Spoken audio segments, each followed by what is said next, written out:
बिस्मिल्लाहिर्रहमानिर्रहीम।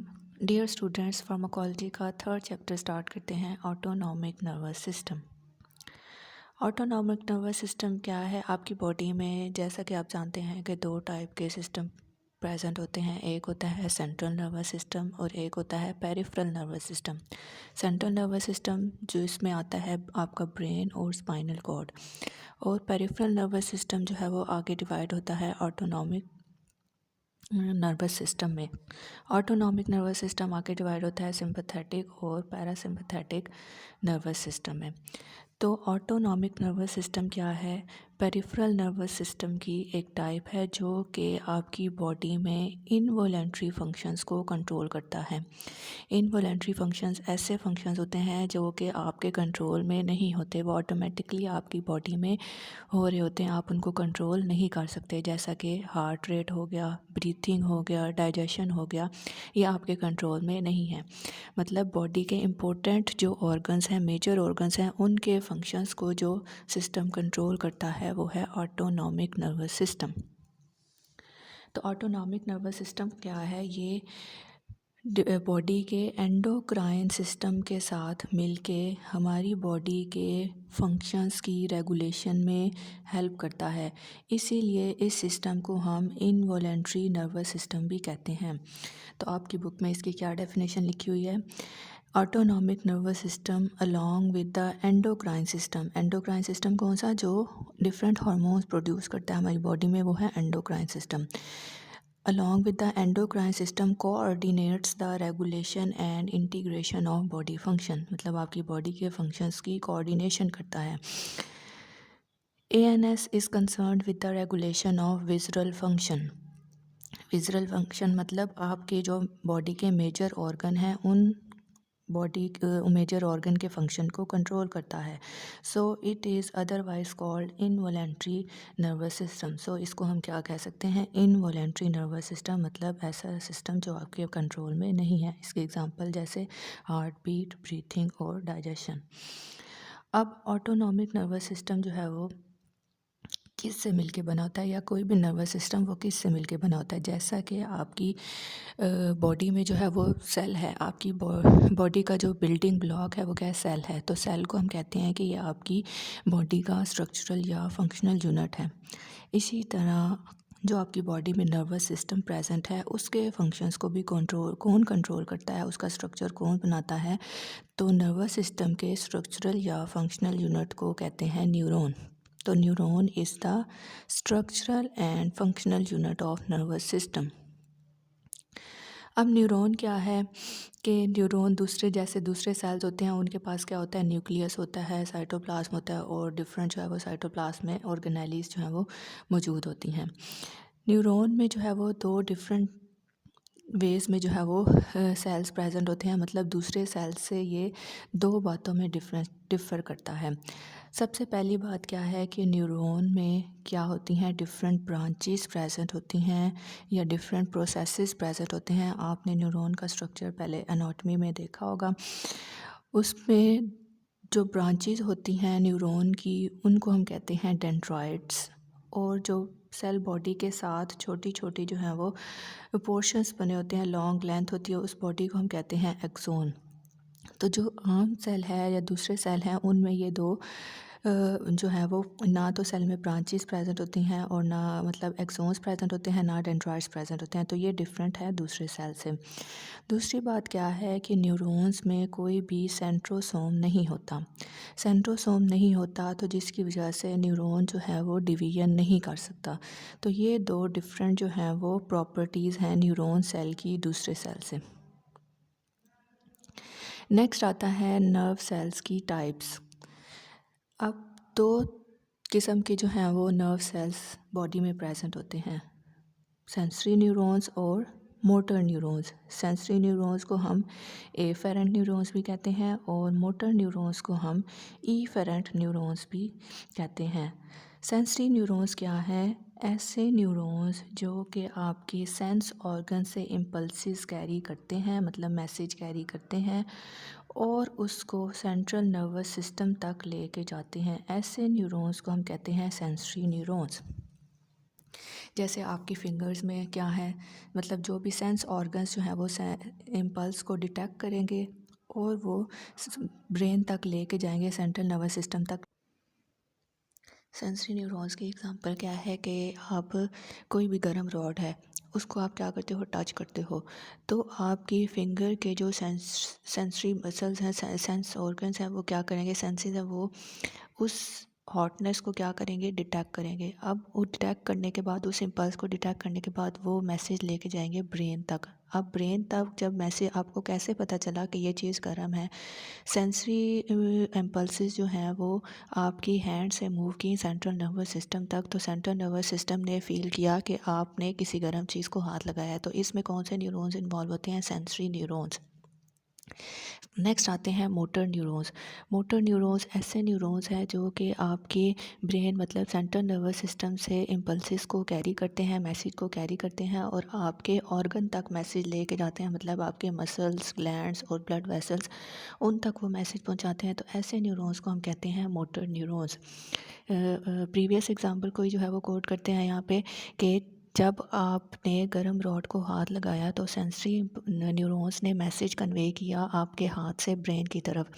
ब्रेन ने डिटेक्ट किया कि वो रॉड क्या था, गर्म था। अब जब गर्म रॉड था तो आप फ़ौरन से हाथ क्या है, पीछे मूव कर लेते हो, उससे हाथ हटा लेते हो। तो जब आपने आपके ब्रेन से वो मैसेज कहाँ गया, आपके जो फिंगर के मसल्स हैं उन तक वो मैसेज कन्वे हुआ कि आप जो है वो हाथ को पीछे कर लें। तो इनमें जो न्यूरॉन्स इन्वॉल्व होते हैं वो होते हैं मोटर न्यूरॉन्स। अब जो सेंसरी न्यूरॉन्स हैं उनका जो एक्सोन होता है वो शॉर्ट होता है और डेंड्राइट क्या होते हैं, लॉन्ग होते हैं। लेकिन जो मोटर न्यूरॉन्स हैं उनके एक्सोन्स का साइज़ जो है वो लॉन्ग होता है और उनके डेंड्राइट्स का साइज़ क्या होता है, शॉर्ट होता है, मतलब ऑपोजिट हैं ये। उसके बाद आते हैं receptors. Receptor of first chapter में जो है वो पढ़ चुके हो कि रिसेप्टर क्या है। रिसेप्टर ऐसे मॉलिक्यूल्स हैं जिनके साथ ड्रग जाके बाइंड करती है और ड्रग बाइंड करने के बाद अपना जो है वो फार्माकोलॉजिकल रिस्पॉन्स जो है वो शो करती है। और इन रिसेप्टर की नेचर एंजाइम इन नेचर भी हो सकते हैं, प्रोटीन इन नेचर भी हो सकते हैं। नेक्स्ट डेफिनेशन है न्यूरोट्रांसमीटर की। न्यूरोट्रांसमीटर ऐसे केमिकल सब्सटेंसेस हैं जो कि एक न्यूरॉन से दूसरे न्यूरॉन तक साइनेप्टिक क्लेफ्ट के थ्रू मैसेज को कन्वे करने में हेल्प करते हैं। तो ऐसे केमिकल सब्सटेंसेस जो कि नर्व इम्पल्स की ट्रांसमिशन करते हैं, ट्रांसफ़र करते हैं नर्व इम्पल्स को एक न्यूरॉन से दूसरे न्यूरॉन। जब साइनेप्स हम किसको कहते हैं कि दो न्यूरॉन्स के दरमियान जो गैप प्रेजेंट होता है उसको हम साइनेप्स कहते हैं। तो neurotransmitter are the chemical substances that act as a mediator for the transmission of nerve impulse from one neuron to another neuron through a synapse. Next definition क्या है, लोकल मीडिएटर्स। लोकल मीडिएटर्स क्या हैं, local mediators ऐसे chemicals हैं जो आपकी body के sales क्या करते हैं, सीक्रेट करते हैं। अब लोकल मीडिएटर्स जहाँ से वो सीक्रेट होते हैं केमिकल्स, वहाँ पे ही वो अपना एक्शन शो करते हैं। मतलब क्या है, लोकल मतलब होता है जहाँ से चीज़ रिलीज़ हो रही है वहीं पे अपना इफेक्ट शो कर रही है। तो ये केमिकल जहाँ से रिलीज़ होते हैं, जिस पार्ट से रिलीज़ होते हैं उसी पार्ट में अपना फंक्शन शो करते हैं और फंक्शन शो करने के बाद ये डिस्ट्रॉय हो जाते हैं या रिमूव हो जाते हैं। मतलब ये आपकी बॉडी के ब्लड में क्या है, एंटर नहीं होते या आपकी होल बॉडी में डिस्ट्रीब्यूट नहीं आते होते। तो ऐसे सब्सटेंसेस या केमिकल्स को हम कहते हैं लोकल मीडिएटर्स। इसमें एग्जांपल आती है हिस्टामीन की। नेक्स्ट है हार्मोन्स। आपकी बॉडी में ग्लैंड्स प्रेजेंट होते हैं जिनको हम कहते हैं एंडोक्राइन ग्लैंड्स। उनके सेल्स को हम कहते हैं एंडोक्राइन सेल्स। तो एंडोक्राइन सेल्स स्पेशल टाइप के सब्सटेंसेस जो हैं वो सीक्रेट करते हैं, उन सब्सटेंसेस को हम कहते हैं हार्मोन्स। अब हार्मोन्स क्या हैं, वो सिस्टेमिकली एक्ट करते हैं, मतलब जहाँ से रिलीज़ हुए जिस ऑर्गन से, वो पूरी बॉडी में जाके क्या होंगे, डिस्ट्रीब्यूट करेंगे और बॉडी में डिफरेंट फंक्शंस को कंट्रोल करेंगे। तो hormones are secreted by the endocrine cells into the blood stream where they travel throughout the body में डिस्ट्रीब्यूट होंगे, exerts effects on broadly distributed target cells in the body, और आपके different body के organs में आपके functions, body के functions को control करेंगे। नेक्स्ट टॉपिक स्टार्ट करते हैं, एनाटॉमी ऑफ ANS। एनाटॉमी में क्या है कि जैसे आपने पहले पढ़ा कि दो टाइप के न्यूरॉन्स प्रेजेंट होते हैं, एफेरेंट न्यूरॉन्स और ईफेरेंट न्यूरॉन्स। एफेरेंट को हम सेंसरी न्यूरॉन्स कहते हैं, ईफेरेंट को हम जो है वो मोटर न्यूरॉन्स कहते हैं। अब एफेरेंट न्यूरॉन्स ऐसे न्यूरॉन्स हैं जो कि आपके जो है वो सेंसरी ऑर्गन से नर्व इम्पल्सिस लेते हैं और उनको जो है वो सेंट्रल नर्वस सिस्टम तक लेके जाते हैं। उन न्यूरॉन्स को हम क्या कहते हैं, सेंसरी न्यूरॉन्स। दूसरे होते हैं मोटर न्यूरॉन्स या ईफेरेंट न्यूरॉन्स। ऐसे न्यूरॉन्स जो कि आपके सेंट्रल नर्वस सिस्टम से आपके ऑर्गन्स तक मैसेज लेके जाते हैं, ये नर्व इम्पल्स को लेके जाते हैं, उनको हम कहते हैं ईफेरेंट न्यूरॉन्स। अब ईफेरेंट न्यूरॉन्स जो है वो दो टाइप के हो सकते हैं, प्री गैंग्लियोनिक न्यूरॉन्स भी हो सकते हैं और पोस्ट गैंग्लियोनिक न्यूरॉन भी हो सकते हैं। अब नर्व सेल्स आपकी जैसे ब्रेन में है नर्व सेल्स हैं, वो मिलियंस ऑफ नर्व सेल्स क्या होते हैं, प्रेजेंट होते हैं। जो फर्स्ट नर्व सेल होगा उसको ईफेरेंट न्यूरॉन का जो फर्स्ट नर्व सेल होगा उसको हम कहेंगे pre ganglionic neuron. Pre ganglionic neuron की जो सेल बॉडी है वो किधर प्रेजेंट होती है, वो सेंट्रल नर्वस सिस्टम के अंदर प्रेजेंट होती है। और ये कहाँ से ओरिजिनेट होती है, आपके ब्रेन या फिर आपके स्पाइनल को, क्योंकि सेंट्रल नर्वस सिस्टम में लोकेट है तो ये नर्व सेल ब्रेन या स्पाइनल कॉर्ड में से ओरिजिनेट होता है।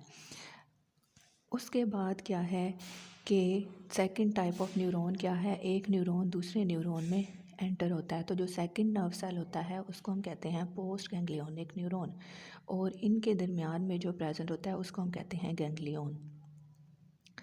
तो जो प्री गैंग्लियोनिक न्यूरॉन्स हैं वो क्या करते हैं, वो एज अ रिले स्टेशन जो है वो काम करते हैं। These ganglia function as relay station between pre gang, जो गैंग्लिया हैं वो रिले स्टेशन का काम करते हैं प्री गैंग्लियोनिक न्यूरॉन और पोस्ट गैंग्लियोनिक न्यूरॉन, इन दोनों के दरमियान रिले स्टेशन मतलब मैसेज कन्वे करने का काम करते हैं। अब जो पोस्ट गैंग्लियोनिक न्यूरॉन्स हैं वो कहाँ से ओरिजिनेट होते हैं, वो गैंग्लिया से ओरिजिनेट होते हैं और एंड कहाँ पे होते हैं, आपकी बॉडी के अफेक्टर ऑर्गन्स या स्मूथ मसल्स, कार्डियक मसल्स और एंडोक्राइन ग्लैंड्स, उनमें जो है वो एंड होते हैं। तो दो टाइप के न्यूरॉन्स, एफेरेंट न्यूरॉन्स दो टाइप के थे, प्री गैंग्लियोनिक न्यूरॉन्स और पोस्ट गैंग्लियोनिक न्यूरॉन्स। नेक्स्ट है कि एफेरेंट न्यूरॉन में कौन कौन से सिस्टम आते हैं या कौन कौन से और न्यूरॉन्स आते हैं। तो एएनएस जो है इसमें सिंपैथेटिक न्यूरॉन्स भी आते हैं, पैरासिम्पैथेटिक न्यूरॉन्स भी होते हैं और एंटेरिक न्यूरॉन्स भी होते हैं।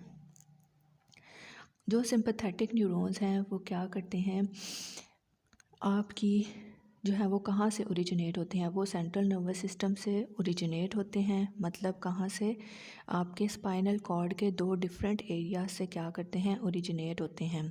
अब जैसे बड़ा के दो टाइप के न्यूरॉन्स होते हैं, प्री गैंग्लियोनिक न्यूरॉन्स और पोस्ट गैंग्लियोनिक न्यूरॉन्स। जो सिंपैथेटिक नर्वस सिस्टम के प्री गैंग्लियोनिक न्यूरॉन्स हैं वो स्पाइनल कॉर्ड के दो रीजन्स, थोरेसिक रीजन मतलब नेक वाला रीजन और लंबर रीजन बैक वाला रीजन, वहाँ से क्या होते हैं, ओरिजिनेट होते हैं।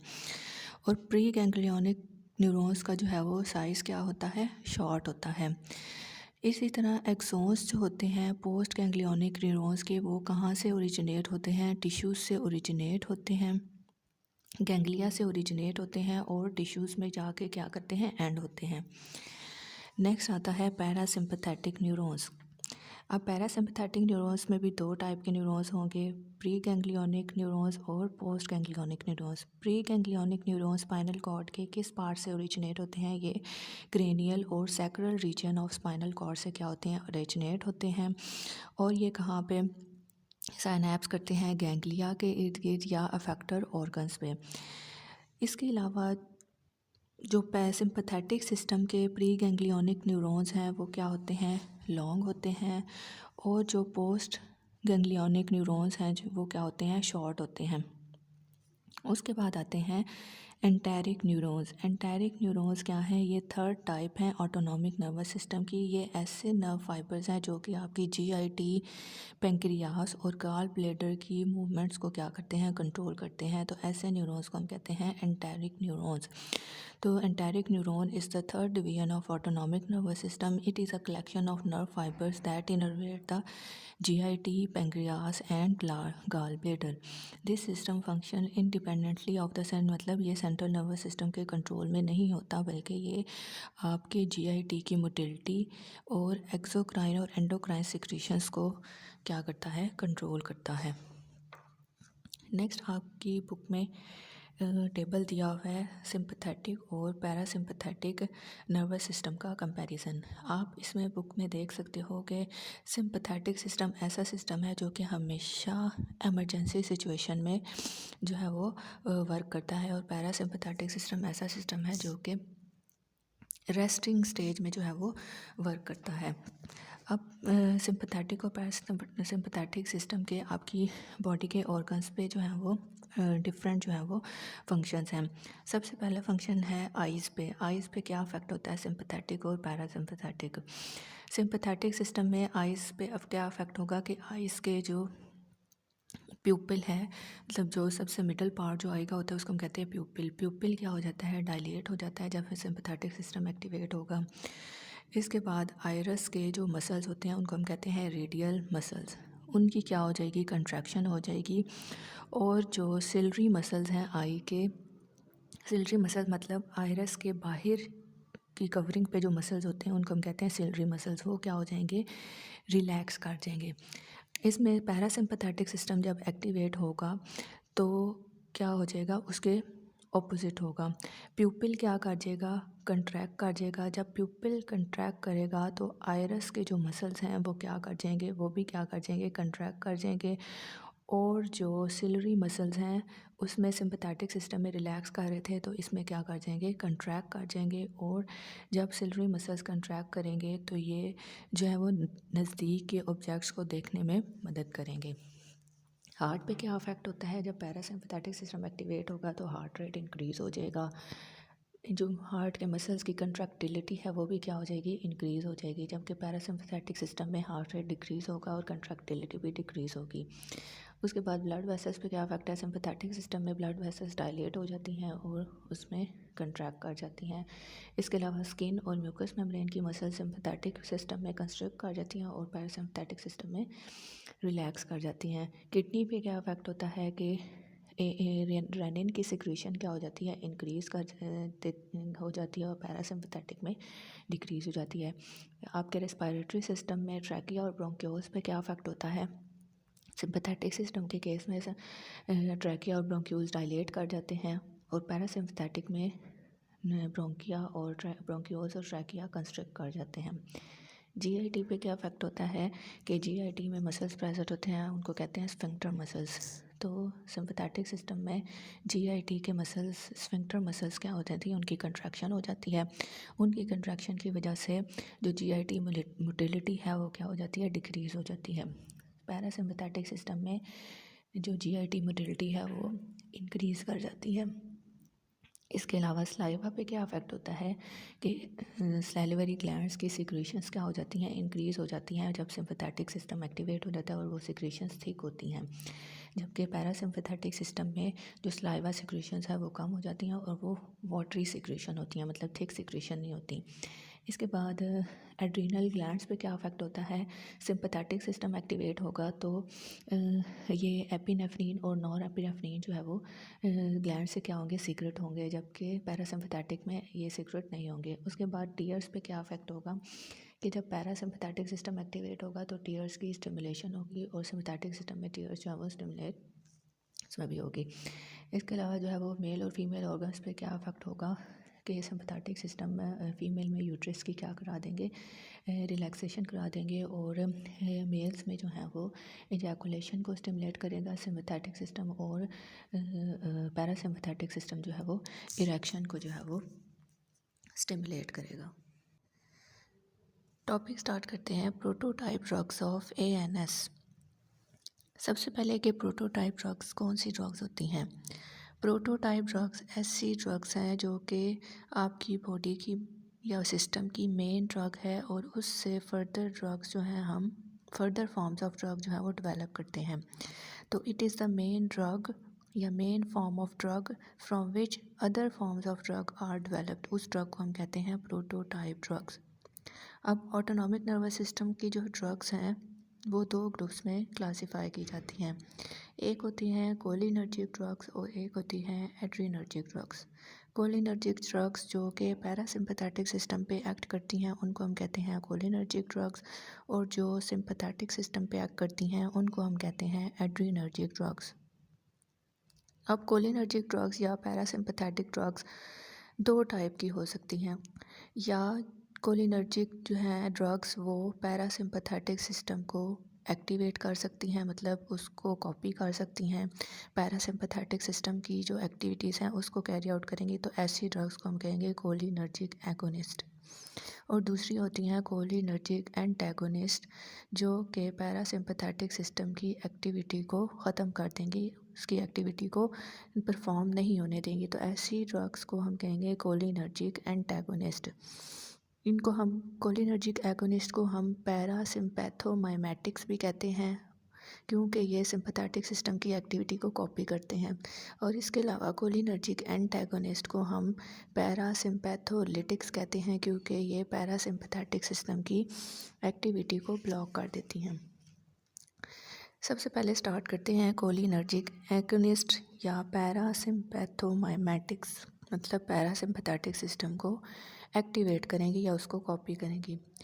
इसमें जो है वो मेन 3 टाइप्स की ड्रग्स हैं। एक होती हैं डायरेक्ट एक्टिंग, मतलब ड्रग जो है वो डायरेक्ट रिसेप्टर से बाइंड करेगी और जो भी उसका केमिकल है उसको क्या कराएगी, रिलीज़ कराएगी, तो इसमें आती है ड्रग एसिटाइलकोलिन।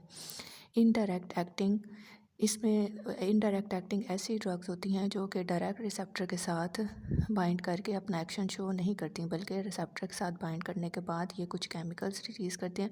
वो केमिकल्स जाके सिस्टम को क्या करेंगे, एक्टिवेट करेंगे, तो उनको हम कहते हैं इनडायरेक्ट एक्टिंग। इनडायरेक्ट एक्टिंग और साथ लिखा हुआ है रिवर्सिबल, मतलब अगर आप इसको क्या कर सकते हो, रिवर्स कर सकते हो, मतलब बैक जो है वो मूव कर सकते हो, तो इसमें ड्रग आती है फाइसोस्टिग्माइन। नेक्स्ट आती है इनडायरेक्ट एक्टिंग एंड इरिवर्सिबल। ये भी है इनडायरेक्ट एक्टिंग ये, लेकिन ये क्या है, इरिवर्सिबल है, मतलब जब ड्रग रिसेप्टर से बाइंड कर जाएगी तो आप इसको बैक मूव नहीं कर सकते, इसको रिवर्स नहीं कर सकते, तो इसमें ड्रग आती है इकोथायोफेट। आगे स्टार्ट करते हैं फर्स्ट ड्रग डायरेक्ट एक्टिंग में एसिटाइलकोलिन। एसिटाइलकोलिन क्या है, ये एक क्वाटरनरी अमोनिया कंपाउंड है। क्वाटरनरी अमोनिया कंपाउंड जो होते हैं वो आपकी मेम्ब्रेन्स को जो है वो क्रॉस नहीं कर सकते, मेम्ब्रेन्स में पेनिट्रेट नहीं कर सकते, तो एसिटाइलकोलिन क्या है, एक क्वाटरनरी अमोनियम कंपाउंड है। और ये क्या है, पैरासिम्पथेटिक सिस्टम का एक न्यूरोट्रांसमीटर है, और ये ऑटोनॉमिक गैंग्लिया का भी क्या है, न्यूरोट्रांसमीटर, मतलब ये पैरासिम्पथेटिक सिस्टम, सोमैटिक सिस्टम और ऑटोनॉमिक गैंग्लिया, इन तमाम का क्या है, न्यूरोट्रांसमीटर है। अब इसका ड्यूरेशन ऑफ एक्शन एसिटाइलकोलिन का क्या है, बहुत थोड़ा होता है, बहुत स्मॉल होता है, मिली सेकेंड्स में इसका ड्यूरेशन ऑफ एक्शन ख़त्म हो जाता है, तो इसी वजह से इसको मोस्ट कॉमनली थेराप्यूटिक्स में यूज़ नहीं किया जाता।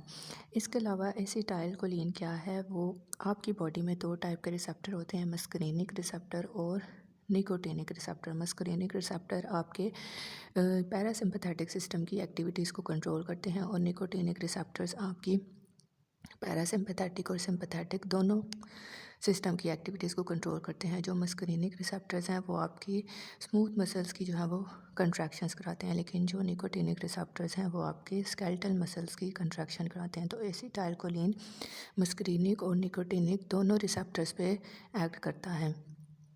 अब क्या है, एसिटाइलकोलिन जो है वो एक एंजाइम जो है वो इसको इनएक्टिवेट कर सकता है, मतलब एसिटाइलकोलिन की एक्टिविटी ब्लॉक हो सकती है। वो कौन सा एंजाइम है जो एसिटाइलकोलिन की एक्टिविटी को ब्लॉक कर सकता है, वो है एसिटाइलकोलिन ईस्ट्रेस। ये एसिटाइलकोलिन की एक्टिविटी को ब्लॉक कर देगा। अब क्या है, एसिटाइलिन के कोलिन के एक्शंस क्या हैं। अब क्योंकि आपने पढ़ा कि ये एगोनिस्ट ड्रग है, तो ये पैरासिम्पथेटिक सिस्टम को एक्टिवेट करती है। तो जो लास्ट टाइम आपने टेबल में पढ़ी थी कि जो पैरासिम्पथेटिक सिस्टम के एक्शंस हैं वो ही एसिटाइलकोलिन के फंक्शंस होंगे, कि जब एसिटाइलकोलिन एक्टिवेट होगी तो ये आपकी बॉडी में आपके हार्ट रेट को कम कर देगी, कार्डियक आउटपुट को भी कम कर देगी, ब्लड प्रेशर को कम करेगी आपकी बॉडी में। हार्ट रेट को कैसे जो है वो कम करेगी, एसिटाइलकोलिन जो है वो आपकी वेगस नर्व जो है वो पैरासिम्पथेटिक नर्वस सिस्टम की जो नर्व्स हैं उनको हम कहते हैं वेगस नर्व्स, मतलब जो मेजर नर्व्स होती हैं, मेजर नर्व है। तो क्या करती है कि एसिटाइलकोलिन वेगस नर्व को क्या कर देती है, स्टिमुलेट कर देती है। बिकॉज नर्व स्टिमुलेट होगी तो वो आपके हार्ट रेट को कम कर देगी और इसकी वजह से कार्डियक आउटपुट भी क्या हो जाएगा, कम हो जाएगा। इसके बाद एसिटाइलकोलिन आपकी ब्लड वेसल्स को क्या कर देती है, डायलेट कर देती है, वेजो डायलेशन कॉज कर देती है, जिसकी वजह से एसिटाइलकोलिन इंजेक्शन फॉर्म में यूज़ किया जाए तो ये पेशेंट की बॉडी का ब्लड प्रेशर जो है वो कम कर सकती है।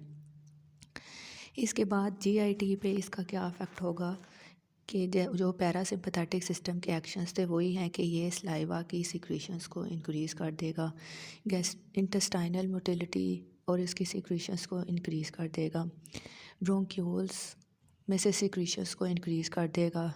आइज़ पे क्या इफ़ेक्ट होगा कि ये प्यूपिल की कंट्रैक्शन करा देगा, जिसको हम कहते हैं मियोसिस। पिपिल के में आइज़ के जो आइरस के मसल्स हैं उनकी क्या हो जाएगी, कंट्रैक्शन हो जाएगी। इसके अलावा आइज़ में मौजूद होते हैं सिलरी मसल्स की भी क्या हो जाएगी, कंट्रैक्शन हो जाएगी। और ये फीचर जो है हेल्प करता है नियर ऑब्जेक्ट्स को देखने में। इसके अलावा थेरेप्यूटिक एक्शंस हैं एसिटाइलकोलिन के। थेरेप्यूटिक मतलब हम इस ड्रग को किस पर्पस के लिए यूज़ कर सकते हैं। किसी पेशेंट की अगर ऑप्थेल्मिक सर्जरी होनी है तो उनमें 1% एसिटाइलकोलिन सोल्यूशन का इंजेक्ट किया जाता है आइज़ में। किस लिए इंजेक्ट किया जाता है आइज़ में, उनके प्यूपिल की कंट्रैक्शन कराने के लिए, मतलब मियोसिस को इंड्यूस कराने के लिए एसिटाइलकोलिन का 1% सोल्यूशन आइज़ में इंजेक्ट किया जाता है। उसके बाद इसके हैं एडवर्स इफ़ेक्ट्स। एडवर्स इफ़ेक्ट्स क्या हैं कि डायरिया कॉज कर सकता है, एक्सेसिव सेलिवेशन कॉज कर सकता है, फ्लशिंग कॉज कर सकता है, ब्रोंको कंस्ट्रिक्शन कॉज कर सकता है, ब्रेडिकार्डिया मतलब हार्ट रेट जो है वो स्लो कर सकता है, यूरिनरी अर्जेंसी, नोज़िया जो है वो कॉज कर सकता है। इसके बाद दूसरी ड्रग स्टार्ट करते हैं, फाइसोस्टिग्माइन। फाइसोस्टिग्माइन क्या है, ये इनडायरेक्ट एक्टिंग क्लास में आता है और ये रिवर्सिबल है। जो फाइसोस्टिग्माइन है ये एक अल्कोलॉइड है जो कि हम प्लांट से ऑब्टेन करते हैं। कौन से प्लांट से, फाइसोस्टिग्माइन विनैनोसम, उस प्लांट से हम इसको ऑब्टेन करते हैं और इसकी नेचर कैसी है, ये अल्कोलॉइड इन नेचर है। अब ये क्या है, टर्शरी अमाइन है। जैसे एसिटाइलकोलिन आपने पढ़ा कि ये क्वाटर्नरी अमोनियम कंपाउंड है, तो इसी तरह फाइसोस्टिग्माइन क्या है, टर्शरी अमाइन है। टर्शरी अमाइंस क्या कर सकते हैं, ये ब्लड ब्रेन बैरियर को क्रॉस कर सकते हैं। तो फाइसोस्टिग्माइन क्या है, ब्लड ब्रेन बैरियर को क्रॉस कर सकती है। जब ये ब्लड ब्रेन बैरियर को क्रॉस कर सकती हैं तो ये सेंट्रल नर्वस सिस्टम को एक्टिवेट कर सकती है। इसका मैकेनिज़्म ऑफ एक्शन क्या है कि फाइसोस्टिग्माइन क्या करती है, ये एसिटाइलकोलिन एस्ट्रेज एंजाइम को ब्लॉक कर देती है। एसिटाइलकोलिन एस्ट्रेज जो है वो एंजाइम जब ब्लॉक हो जाएगा तो एसिटाइलकोलिन जो है वो आपकी बॉडी में रिलीज़ होगा। जब बॉडी में रिलीज़ कैसे होगा कि पोस्ट साइनेप्टिक रिसेप्टर्स जो हैं वो एक्टिवेट हो जाएंगे, क्योंकि एसिटाइलकोलिन एस्ट्रेज एंजाइम ऐसा एंजाइम है जो कि आपकी बॉडी में एसिटाइलकोलिन की ब्रेक डाउन करता है। जब एसिटाइलकोलिन की ब्रेक डाउन हो जाएगी तो वो एसिटाइलकोलिन जो है वो ब्लॉक हो जाएगा, उसकी प्रोडक्शन नहीं होगी। उसकी प्रोडक्शन नहीं होगी तो पैरासिम्पथेटिक सिस्टम एक्टिवेट नहीं होगा। तो फाइसोस्टिग्माइन ड्रग जो है वो एसिटाइलकोलिन एस्ट्रेज एंजाइम को ब्लॉक कर देगी। जब ये एंजाइम ब्लॉक हो जाएगा तो एसिटाइलकोलिन जो है वो उसकी ब्रेक डाउन नहीं हो सकेगी। ब्रेक डाउन नहीं होगी तो एसिटाइलकोलिन जो है वो एक्टिवेट हो जाएगा और वो अपना जो है वो पैरासिम्पथेटिक सिस्टम के फंक्शंस जो है वो परफॉर्म कर सकेगा। अब जो फाइसोस्टिग्माइन है ये भी दोनों रिसेप्टर्स मतलब मस्करीनिक और निकोटिनिक रिसेप्टर दोनों के साथ बाइंड कर सकता है और इसके अलावा न्यूरोमस्कुलर जंक्शन उससे भी क्या कर सकता है, बाइंड कर सकता है। इसका ड्यूरेशन ऑफ एक्शन जो है वो 4 आवर्स तक है। क्योंकि ये ब्लड ब्रेन बैरियर को क्रॉस कर सकती है तो ये आपके सेंट्रल नर्वस सिस्टम को एक्टिवेट कर सकती है। अब इसके थेराप्यूटिक यूजेस क्या हैं कि वही जो पैरासिम्पथेटिक के होंगे, पैरासिम्पथेटिक सिस्टम को एक्टिवेट करेंगे। तो ये क्या है, इंटेस्टाइनल और ब्लैडर मोटिलिटी को इंक्रीज़ करने के लिए ये ड्रग यूज़ की जाती है। इसके अलावा ग्लूकोमा के पेशेंट्स की कंडीशन को ट्रीट किया जाता है। ग्लूकोमा क्या है, आइज़ की है एक कंडीशन जिसमें आइज़ में क्या होता है, इंट्राओक्यूलर प्रेशर जो है वो इंक्रीज़ हो जाता है। आपकी जो नर्व्स हैं, ऑप्टिक नर्व्स हैं, मतलब आइज़ की जो नर्व्स हैं वो क्या हो जाती हैं, वीक हो जाती हैं, या उसमें क्या आ जाते हैं, चेंजेस आ सकते हैं और आई साइट आपकी अफेक्ट हो सकती है। तो ये ड्रग जो है वो ग्लूकोमा के पेशेंट्स के लिए यूज़ की जाती है।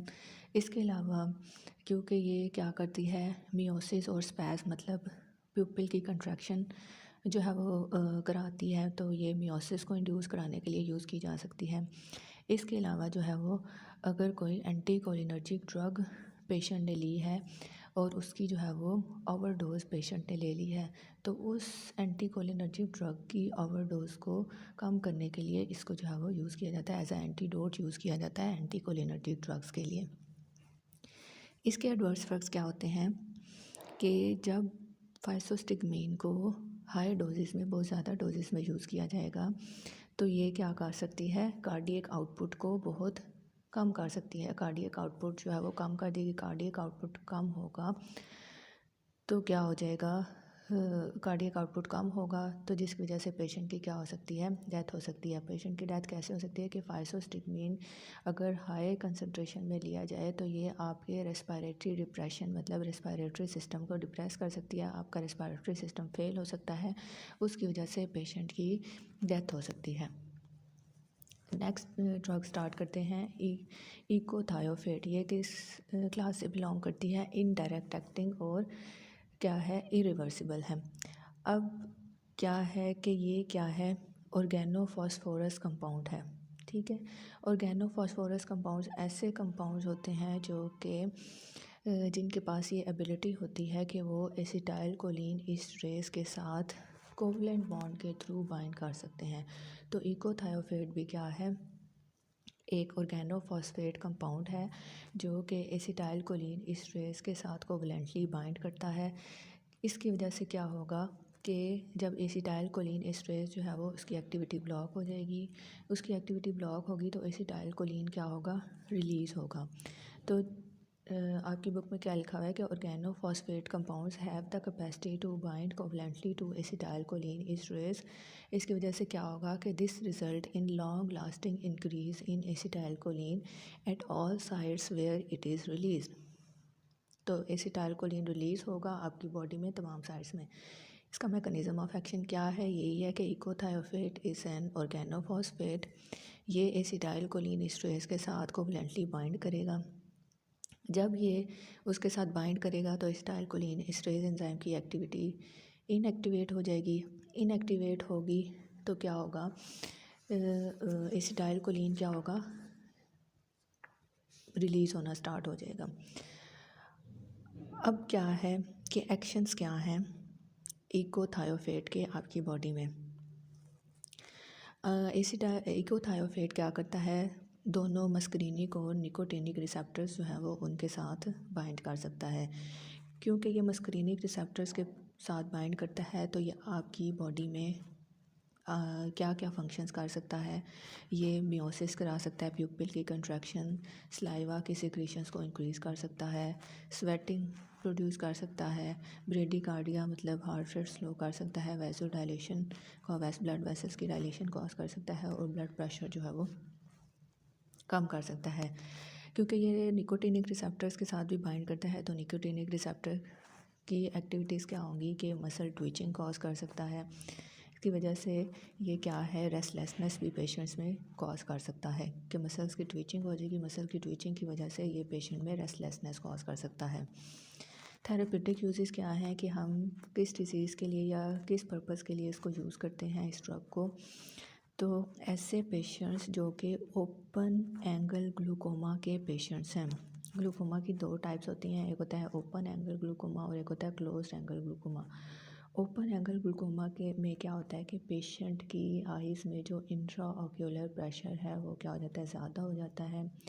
इंट्राओक्यूलर प्रेशर ज़्यादा होने की वजह से जो ऑप्टिक नर्व्स हैं उनमें क्या है, पेन स्टार्ट हो जाती है, उनकी न्यूरोपैथी हो जाती है और ऑप्टिक नर्व जो है वो चेंज हो जाती हैं, जिसकी वजह से पेशेंट्स की जो विज़न है, मतलब उनको नज़र आना क्या हो सकता है, बंद हो सकता है। नज़र आना बंद होगा तो वो किसकी तरफ मूव कर सकते हैं, ब्लाइंडनेस की तरफ मूव कर सकते हैं। तो ये ड्रग जो है वो ओपन एंगल ग्लूकोमा के ट्रीटमेंट के लिए यूज़ की जाती है।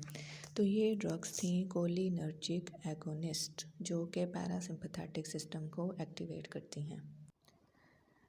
टॉपिक स्टार्ट करते हैं कोलिनर्जिक एंटागोनिस्ट। कोलिनर्जिक एंटागोनिस्ट ऐसी ड्रग्स हैं जो कि कोलिनर्जिक रिसेप्टर्स को ब्लॉक करती हैं। इनको हम पैरासिम्पैथोलिटिक ड्रग्स भी कहते हैं, क्योंकि ये पैरासिम्पैथेटिक सिस्टम को ब्लॉक करती हैं, इनएक्टिवेट करती हैं। इसी वजह से इनको पैरासिम्पैथोलिटिक ड्रग्स भी कहते हैं। कोलिनर्जिक एंटागोनिस्ट या पैरासिम्पैथोलिटिक्स को 3 मेन ग्रुप्स में डिवाइड किया जाता है। एक होते हैं एंटी मस्करीनिक एजेंट, उसमें ड्रग आती है एट्रोपिन। एक होते हैं गैंग्लियोनिक ब्लॉकर्स, जो कि गैंग्लिया को ब्लॉक करेंगे, उसमें ड्रग आती है मिकामाइलामीन। और थर्ड क्लास आती है न्यूरोमस्कुलर ब्लॉकर्स, जो कि न्यूरोमस्कुलर रिसेप्टर्स को बाइंड करें, ब्लॉक करेंगे, उसमें ड्रग्स आती हैं सक्सिनाइलकोलिन और ट्यूबोकुरेरिन। सबसे पहले ड्रग स्टार्ट करते हैं एंटी मस्करीनिक एजेंट। एंटी मस्करीनिक एजेंट में ड्रग आती है एट्रोपिन। अब एट्रोपिन जो है वो कैसी ड्रग है, ये है टर्शरी अमोनियम कंपाउंड है। ये क्या है, ये बेलाडोना से जो है वो ऑब्टेन किया जाता है, इसीलिए इसको कहते हैं बेलाडोना अल्कलॉइड। ये अल्कलॉइड इन नेचर है। ये किन रिसेप्टर से जाके बाइंड करता है, ये मस्करीनिक रिसेप्टर से जाके बाइंड करता है। पैरासिम्पथेटिक सिस्टम के जो 2 रिसेप्टर्स होते हैं मस्करीनिक रिसेप्टर और निकोटीनिक रिसेप्टर। तो एट्रोपिन जो है वो मस्करीनिक रिसेप्टर के साथ जाके बाइंड करता है। अब होता क्या है कि आपको पता है कि एसिटाइलकोलिन भी जो है वो मस्करीनिक रिसेप्टर से बाइंड करती है, लेकिन क्या है कि एट्रोपिन जो है वो एसिटाइलकोलिन को जो है वो बाइंड नहीं होने देती अपने रिसेप्टर से। ये उसके साथ compete करती है, मतलब कंपटीशन करती है। तो एट्रोपिन जो है वो उससे एसिटाइलकोलिन से compete करके मस्करीनिक रिसेप्टर से बाइंड कर देती है। जब एट्रोपिन मस्करीनिक रिसेप्टर से बाइंड कर देगी तो पैरासिम्पथेटिक सिस्टम एक्टिवेट नहीं होगा, पैरासिम्पथेटिक सिस्टम ब्लॉक हो जाएगा, तो वो अपने फंक्शंस जो है वो परफॉर्म नहीं करेगा। तो इसी बेस पे ये क्या है, एट्रोपिन एक कोलिनर्जिक एंटागोनिस्ट है या पैरासिम्पथेटिक सिस्टम को क्या कर देता है, ब्लॉक कर देता है। अब क्या है कि एट्रोपिन बोथ साइड्स पे एक्ट कर सकता है। ये सेंट्रली, मतलब सेंट्रल नर्वस सिस्टम पे भी एक्ट कर सकता है और पेरिफेरल नर्वस सिस्टम पे भी एक्ट कर सकता है। इसका जो ड्यूरेशन ऑफ एक्शन है वो 4 आवर्स तक है। सिर्फ 4 आवर्स तक इसका क्या है ड्यूरेशन ऑफ एक्शन है। लेकिन जो है वो जब इसको आइज़ में टॉपिकली यूज़ किया जाता है तो इसका जो एक्शन है वो बहुत दिनों तक जो है वो रहता है। उसके बाद नेक्स्ट पढ़ते हैं कि एट्रोपिन हमारी बॉडी पे क्या क्या इफ़ेक्ट्स जो है वो शो करती है, हमारी बॉडी पे इसके क्या क्या एक्शंस हैं।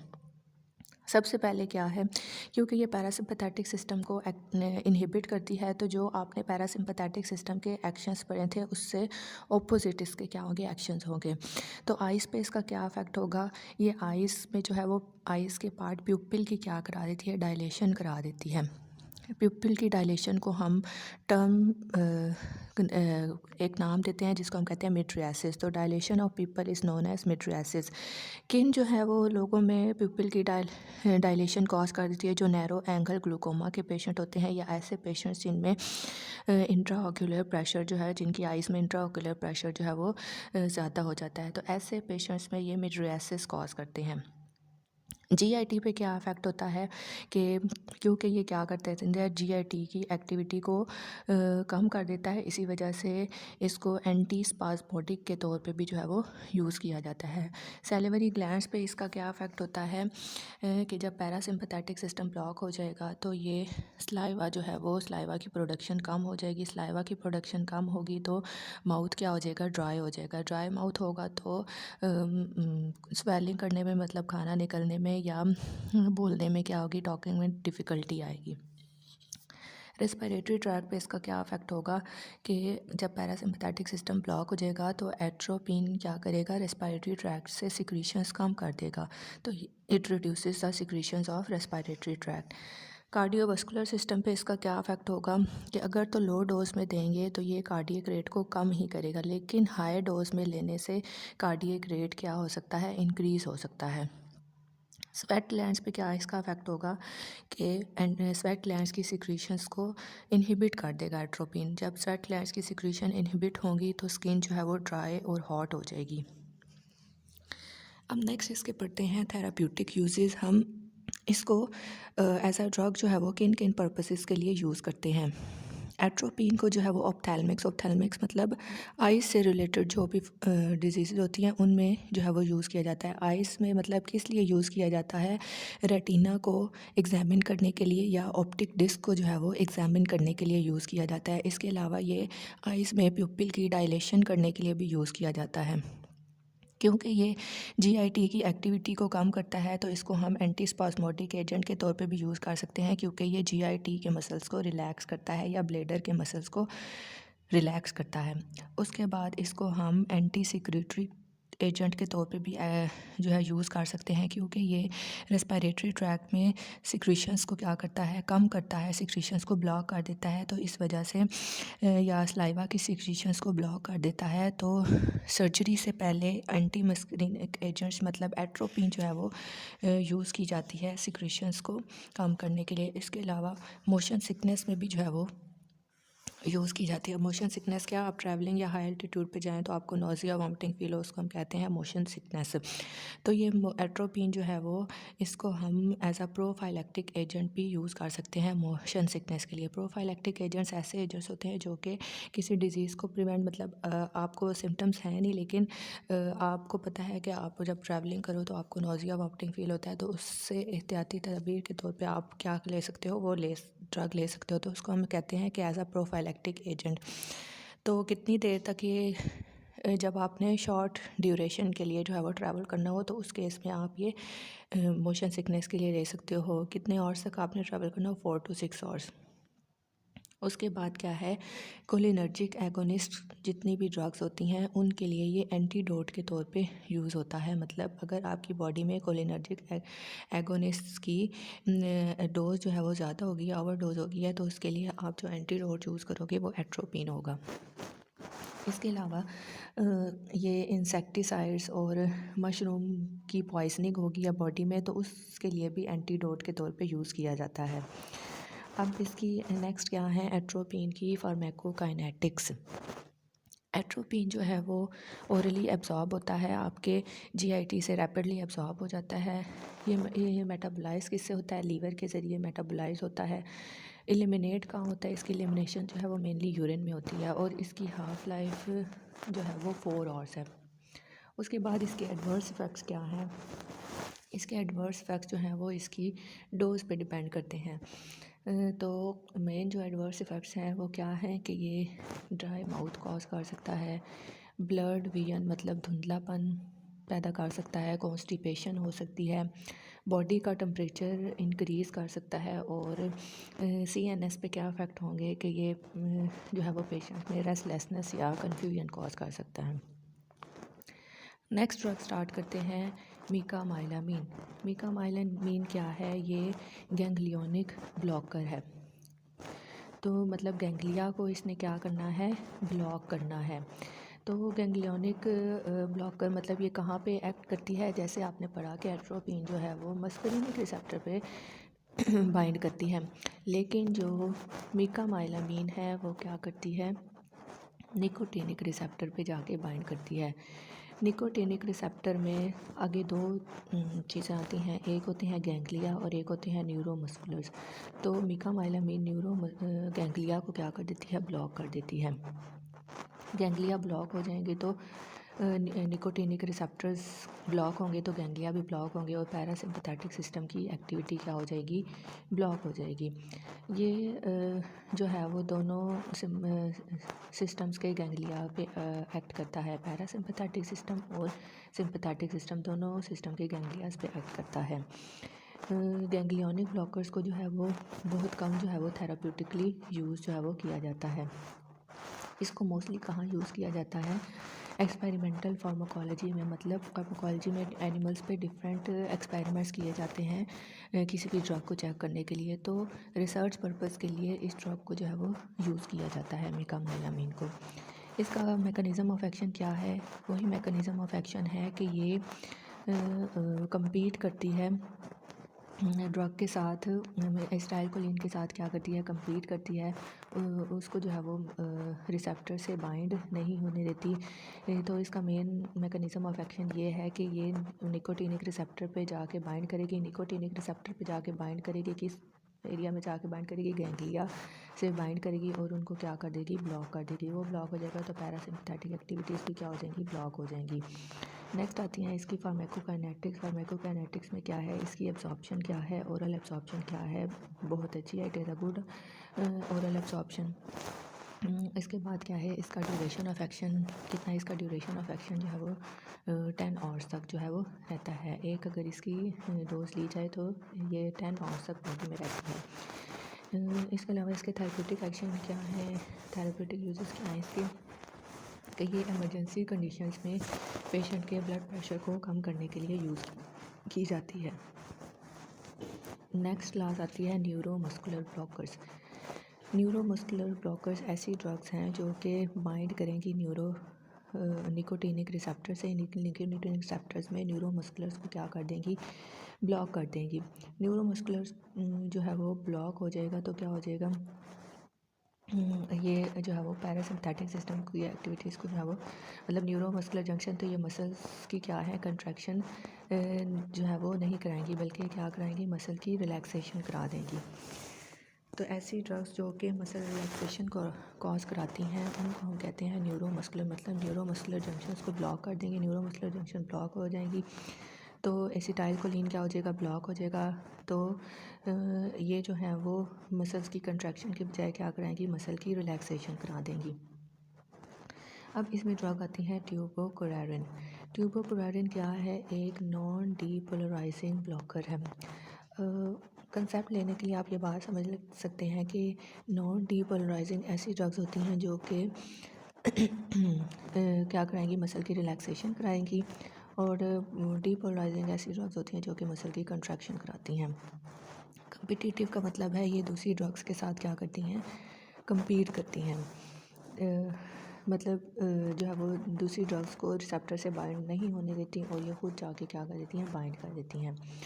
तो ट्यूबोकुरारिन का मैकेनिज़्म ऑफ एक्शन क्या है कि ये निकोटिनिक रिसेप्टर के साथ जाके बाइंड करती है। किसके साथ कम्पीट करती है? एसिटाइलकोलिन के साथ कम्पीट करती है। ये एसिटाइलकोलिन को निकोटिनिक रिसेप्टर से जो है वो बाइंड नहीं करने देती है और खुद जाके निकोटिनिक रिसेप्टर के साथ जाके बाइंड कर देती है। निकोटिनिक रिसेप्टर पे जब ये जाके बाइंड करती है तो ये क्या करा देती है? डीपोलराइजेशन को प्रिवेंट करती है, मतलब मसल्स की क्या करा देती है? नॉन डीपोलराइजेशन करा देती है। नॉन डीपोलराइजेशन हो जाएगी तो मसल्स की कंट्रैक्शन नहीं होगी। मसल्स की कंट्रैक्शन नहीं होगी तो फिर क्या होगी? मसल्स की रिलैक्सेशन होगी। तो ये इसका क्या है? Mechanism of action. और कम्पिटिटिव मैंने आपको बता दिया कि इसको कम्पिटिटिव क्यों कहते हैं, क्योंकि ये एसिटाइलकोलिन के साथ जो है वो कम्पीट करती है निकोटिनिक रिसेप्टर के साथ बाइंड करने के लिए, तो इस वजह से इसको कहते हैं कम्पिटिटिव ड्रग। इसके बाद इसके थेराप्यूटिक यूजेस क्या है कि ये किन पर्पसेस के लिए यूज़ की जाती है? ये जब पेशेंट की बॉडी में कोई सर्जरी होनी हो तो उसको सर्जरी से पहले जो है वो एनेस्थीसिया दिया जाता है। तो एनेस्थीसिया ड्रग्स के साथ साथ इसको जो है वो मसल रिलैक्सेशन के लिए क्या किया जाता है? ऐड किया जाता है। एनेस्थेटिक ड्रग्स में सर्जरी से पहले जो है वो इसको दिया जाता है। किस लिए दिया जाता है? स्केलेटल मसल की रिलैक्सेशन के लिए। इसके अलावा जो है वो इसको अगर एंडोट्रैकियल ट्यूब इंसर्ट करनी है, इंट्यूबेशन करनी है पेशेंट की बॉडी में, या ऑर्थोपेडिक सर्जरी कोई भी बोन से रिलेटेड सर्जरी करनी है तो उस दौरान भी इसको जो है वो यूज़ किया जाता है इस ड्रग को, क्योंकि ये मसल्स को क्या करती है? रिलैक्स करती है। इसके बाद इसकी फार्माकोकाइनेटिक्स आती हैं। जो भी न्यूरोमस्कुलर ब्लॉकिंग ड्रग्स हैं उनको जो है वो ओरली नहीं लिया जाता, बल्कि क्या लिया जाता है? आईवी रूट के थ्रू जो है वो लिया जाता है। इनकी जो पेनिट्रेशन पावर है, मेम्ब्रेन से पेनिट्रेट करने की जो पावर है वो क्या है, बहुत पुअर है। इसकी वजह से ये ब्लड ब्रेन बैरियर को क्रॉस नहीं कर सकती और ना ही जो है वो सेल्स में एंटर हो सकती है। इसी वजह से ये क्या है कि मेटाबोलाइज में नहीं होती। जब मेटाबोलाइज नहीं होती तो ये जो है वो यूरिन में एक्सक्रीट आउट हो जाती हैं अनचेंज फॉर्म में ही। तो ये थी ड्रग ट्यूबोक्यूरेरिन। नेक्स्ट न्यूरोमस्कुलर ब्लॉकर्स में ड्रग आती है सक्सिनाइल कोलिन।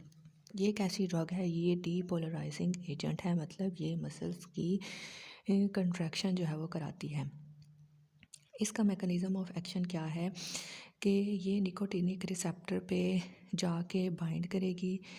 निकोटिनिक रिसेप्टर के साथ जब ये बाइंड करेगी तो ये एसिटाइल कोलिन की तरह एक्ट करती है। मतलब इनिशियली ये निकोटिनिक रिसेप्टर के साथ जाके बाइंड करेगी और उनको एक्टिवेट कर देगी, ब्लॉक नहीं करेगी बल्कि क्या कर देगी, एक्टिवेट करेगी और एसिटाइल कोलिन की तरह एक्ट करेगी। मतलब क्या करेगी, पैरासिम्पथेटिक सिस्टम को एक्टिवेट कर देगी। पैरासिम्पथेटिक सिस्टम एक्टिवेट होगा तो मसल की कंट्रैक्शन होगी।